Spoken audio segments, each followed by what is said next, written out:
Donc, bonjour Aude, est-ce que tu pourrais me dire quelle profession tu exerces, s'il te plaît? Oui, je suis agent administratif. D'accord, très bien. Est-ce que tu pourrais nous exposer ton processus de sélection pour choisir ton candidat aux élections présidentielles qui approchent? Je vais regarder déjà le contenu des programmes des différents candidats ou candidates, tout parti confondu. Et puis, je vais aussi m'intéresser du coup à la personnalité et au profil du ou des candidats avec lequel j'aurai le plus d'affinité sur le programme. D'accord, donc leur parcours, toutes ces choses. Exactement, comment est-ce qu'ils sont arrivés en politique aujourd'hui? Moi, je ne m'arrête pas forcément au fait que, il y a un premier parcours politique, au départ. Ça peut tout à fait être, voilà, quelqu'un qui décide de se lancer et qui a déjà un bagage derrière. D'accord, très bien. Si demain, donc tu as trouvé le candidat idéal qui répond à toutes tes idéaux, qui a un programme qui correspond totalement à ce que tu recherches, mais qui est suspecté dans une affaire de mœurs, donc une escroquerie ou quelque chose comme ça, est-ce que ça te rebuterait ou est-ce que tu vas revoir ton jugement? J'insiste bien sur le mot suspecté. Qui dit suspicion dit qu'il y a une chance sur 2 que, ce soit faux, et que la personne ait été accusée à tort, ou une chance sur 2 aussi que finalement, ce soit vrai, voire peut-être même de plus grande ampleur que ce qui a été annoncé.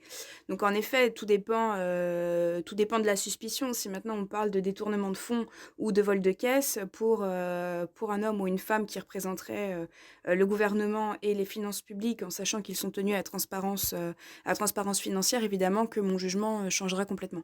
D'accord, très bien. Aujourd'hui, du coup, tu te renseignes donc sur tes candidats, sur quel support? Sur internet. Principalement et uniquement ou Internet et puis, également du coup les réseaux sociaux. D'accord, bah, justement, ça va me faire rebondir sur une autre question. Pour toi, les réseaux sociaux, donc tels qu'Instagram ou TikTok, sont très utilisés ces derniers temps, donc par, certains politiciens.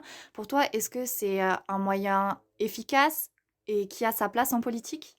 Oui, complètement, puisque les hommes politiques doivent toucher, une génération qui démarre enfin une génération de votants, qui démarre à 18 ans et on sait particulièrement que la population de 18-25 ans est très active sur les réseaux sociaux.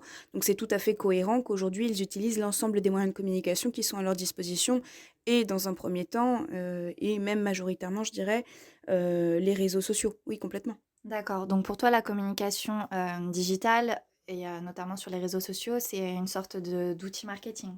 Oui, c'est un outil marketing, tout comme certains candidats de gauche qui vont utiliser des meetings en immersion ou des meetings olfactifs, par exemple.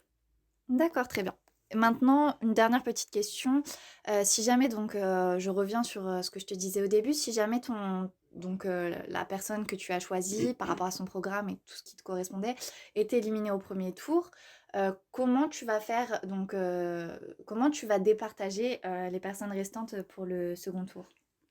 Je procéderai par élimination, donc à savoir, si voilà, s'il y a un parti d'extrême qui se présente, je ne voterai peut-être pas forcément pour l'autre par conviction, mais en tout cas par élimination pour ne pas voter sur le parti extrême. D'accord, très bien.